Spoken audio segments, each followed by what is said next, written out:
Valve announces new Steam machine. What is old is new again, boys. Let's talk about this. I read through this Wired article so you wouldn't have to. This article talks about Valve's new announcement of the Steam machine. If you're old enough or you have a long enough memory, you'll recall that this isn't Valve's first attempt at the Steam machine. I think the last time they attempted Steam machines, I was either fresh out of high school or fresh out of college. It's been a few years. But back then, they kind of had some issues with it. The main issues being that the Steam machines could just be made by any third party. They had inconsistent specs, so you'd have two different Steam machines. One would be kind of high end, one would be kind of low end. And it was kind of unclear exactly what Valve intended to do with the Steam machines and with gaming and Linux gaming as a whole.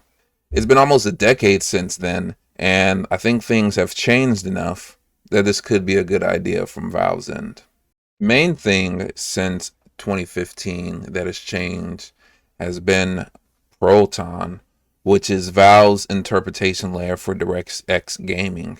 Proton works pretty good from what I've heard, and that in combination with the Steam Deck has helped improve Linux adoption over the past few years.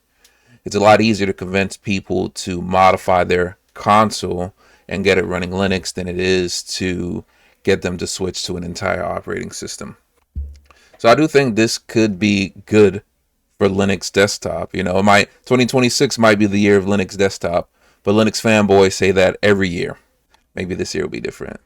One of the things I find cool about Valve's announcement is that this new Steam machine is going to be providing a console-like experience, meaning adoption from people at large should be a lot easier than it was before when it comes to Linux gaming or Linux operating systems in general.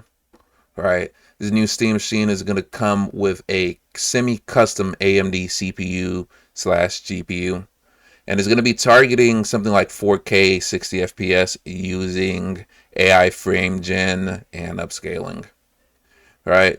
You can have arguments about whether or not AI frames are real frames, but I've used it in a couple of games and it works. It works pretty good. Got good performance. Didn't even really notice the upscaling artifacts. I also have terrible eyes, but if it's good enough to pass my blind eyesight, it's good enough for me.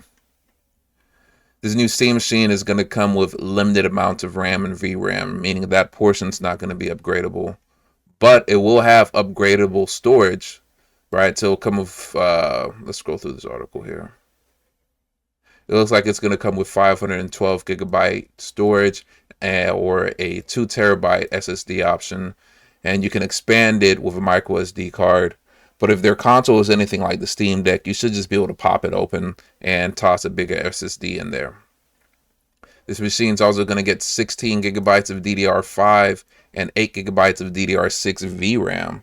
So all in all, not too bad for a little console here. I feel like one of the main points of SteamOS and the Steam machines to get it properly adopted by people is going to be the price point.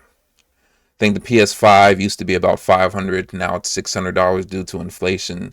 And if Valve wants people to pick this up, it's got to hit that price point. It's got to hit between like $500 and $600, no more than $700 max. Because if you had a choice, well, if I had a choice between a PlayStation 5, an Xbox, whatever, or a Steam machine, I'm going with the Steam machine because I know it runs Linux and I can do more than just play games on it. Most people just want to play games, but the fact that you could also possibly use this as a computer if necessary, as a media server if necessary, as a server if necessary, right, gives it a lot more flexibility than you'd find on your average console. And honestly, with the hardware in modern day consoles, there's no reason you shouldn't be able to run more than just games on them, other than corporate oversight. But yeah. Again, I think 2026 might be the year of Linux desktop, boys. Right? I'm kind of excited for this. The new Steam machine looks like it's also going to be coming with a new Steam controller, right? When the first Steam machines dropped, I picked up a Steam controller just to see if I'd like to use it with my gaming PC, and it worked pretty decent. It surprised me. I'd be excited to see how the second iteration also works as well. Let's see here. The rest of this article just talks about how most of the people that are going to pick this up are going to use it as a console replacement, right? And there would be actual valid reasons for picking up a Steam machine over a regular console. The main one being emulation. I know for a fact that you can run Switch games on the Steam Deck as well as PS3, PS2, PlayStation 1, and all your classic favorites, right? Having a console that can also emulate previous generation consoles as well would be pretty cool and pretty fun to have underneath your TV.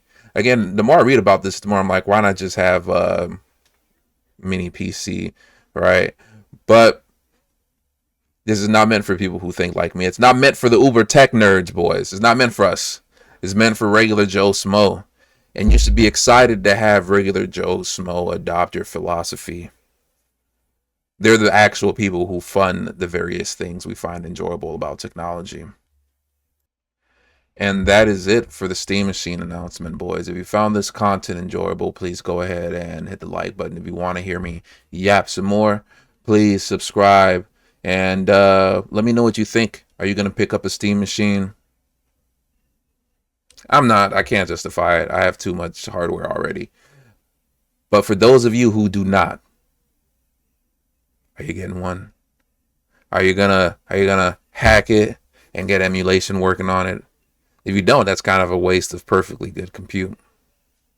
Let me know in the comment section down below. Stay blessed, boys. I will see y'all next video.